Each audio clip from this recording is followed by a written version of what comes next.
Hello, Devil Pups. To Dr. K, Principal Sutherland, Assistant Principal Snotty, active duty veteran Marines and personnel, families, friends, and of course our very own Devil Pups, class of 2020.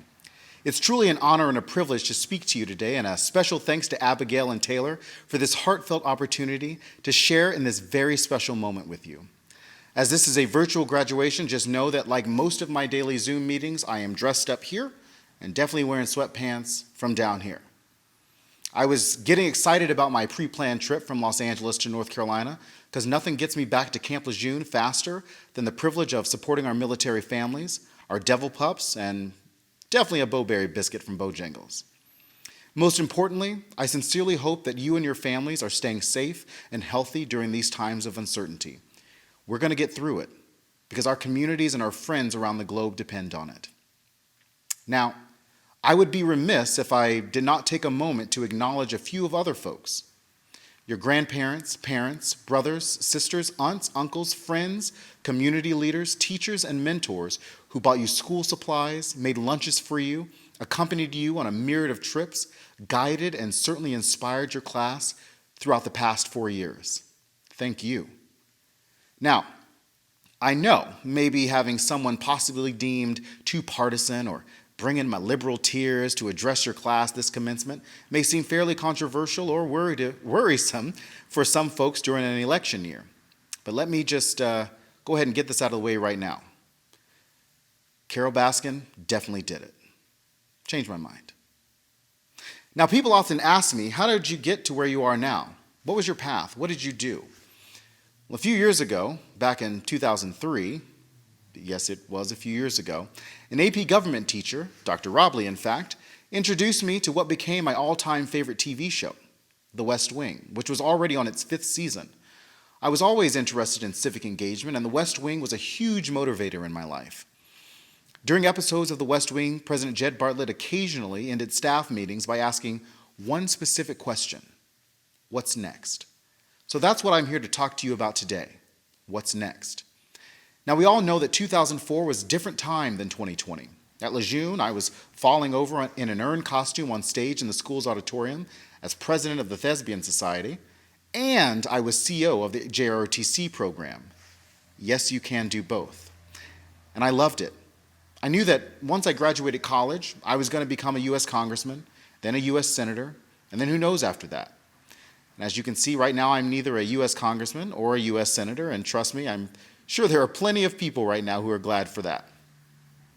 In 2004, the Statue of Liberty opened up for the first time since 9/11. Massachusetts performed the first same-sex marriage in the U.S. Facebook had just connected to the world, and Coldplay's Clocks, Coldplay, that's a band, was Record of the Year. So I'm really not that old. 33 years, in fact, my whole life. 33 years is also the length of service my father, a retired Marine Corps colonel, served. Like you, we moved around a lot, every 2 or 3 years. We were constantly on the move and always thinking about what's next, always meeting and making new friends and meeting new families. I mean, during my senior year, I was stuck all the way out at Courthouse Bay. My brother and I were like one of 5 kids on the bus. You know, we're just conditioned a little differently. We're conditioned to look at patriotism differently, what it means to lead by example. Sacrifice is even conditioned in us. While we are surrounded by our heroes, we also face the consequences of losing parents, friends, those who left us too soon, especially those who can't be with you today for this accomplishment. When I was 25, we lost our mother to breast cancer. Losing a loved one is tough, and everyone's experience of loss is different. I didn't know what I was going to do without my mom, how best to process any of that, but I knew that I needed a change of scenery. So I went on a tour for a few months, returned, and decided to move 3,000 miles across the country for something new here in Los Angeles. And as an incredibly ambitious person headed towards uncertainty, it was hard. It's still hard. But I knew that employing everything I had experienced, every skill I had gained and was conditioned with as a military dependent, that I would successfully navigate the tough times and navigate through what's next. So I'd like to share and offer you 3 nuggets I hope will help you navigate what's next beyond the doors of Camp Lejeune High and help shape your direction as you move through the next phase. A journey to be more resilient an opportunity to demand and influence progress, and a need to take action. First, everything you will experience in life, good and bad, will help you prepare for what's next. Graduating high school or college is something that you completed. Life's ups and downs are things you experience. The year you started high school, Beyoncé released an entire album about overcoming experiences and how to make lemonade out of them. Everything happens for a reason. The key is to fully embrace and appreciate both the failures and the accomplishments, the good and the bad experiences. When you move to a new place, sign a lease, get married, fail a test, lose a job, those things you will experience. I know because they all happened to me and your parents at some point, and then some. They will challenge you. They will force you to work and think through details and consequences, to make important life decisions for yourself and others. Trust me when I say this. You are stronger than you will ever know, more prepared than you believe, and will be more resilient because of the valuable life lessons everything has offered you thus far. I mean, just look at 2020 already. Secondly, whether what's next for you is college, the workforce, the military, parenthood, or traveling the world, your family and those life experiences will be your guide. You're going to see things that will excite you and be associated with people and things that will infuriate you. Meet those challenges head on and always with optimism, seeking always to make a positive difference in life. Do good work. It's the words I live by every day. Progression. It's what you did since kindergarten. You progressed. You learned, you grew.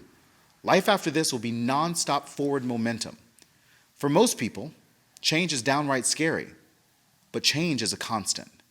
Things that excite and infuriate you will drive you to want to do better for yourself and for others and to demand progress. Now, as someone who oversees the operations for the largest county Democratic Party in this country, it has allowed me to work with folks all over the political spectrum with different ideas and approaches. But one goal, progress. This is your time. You have the opportunity to demand progress in your homes, your friendships, your jobs, and above all, in yourself. Know yourself, understand and appreciate your self-worth, apply yourself, and then move forward. Finally, every time you experience a little something, demand a little progress, what do you do with all of that? Now, I'm not sure what generation you all are being called because we just got through Generation Z, so I'm not really sure if we should start the alphabet all over again or not. But one thing is for sure, and we probably say this about every generation, your generation will need to be a generation of action to successfully help lead America in an ever-changing environment. When we talk about action, people automatically think of it in the world of civic engagement. But as you move forward, I'd like to suggest looking at action in a slightly different way. Action in the moral sense, right versus wrong. Consider asking yourself, what is my goal? How will this affect someone else? Is this the right thing to do and why? Find something or someone that inspires you. Embrace the moment. Seize the opportunity and put it into action to make a positive difference. Like those before us, know that my generation is always working hard to ensure that you all possess the tools you'll need to be great. Future generations in our country is counting on each of you to step forward and take action. So this is what's next. There are going to be many times where you'll want to give up. Don't. There are going to be times when you won't know what you want to do in life. You will. You have plenty of time. There will be times when you'll be faced with unexpected challenges. Run into that fire. Because when it's all said and done, you will be all the better for it. The West Wing's President Bartlett said, "We will do what is hard, we will achieve what is great. This is a time for American heroes, and we reach for the stars." So reach for the stars. Be resilient, demand progress, take action. And most of all, ask yourself, what's next? Congratulations, 2020 Devil Pup graduates. You made it.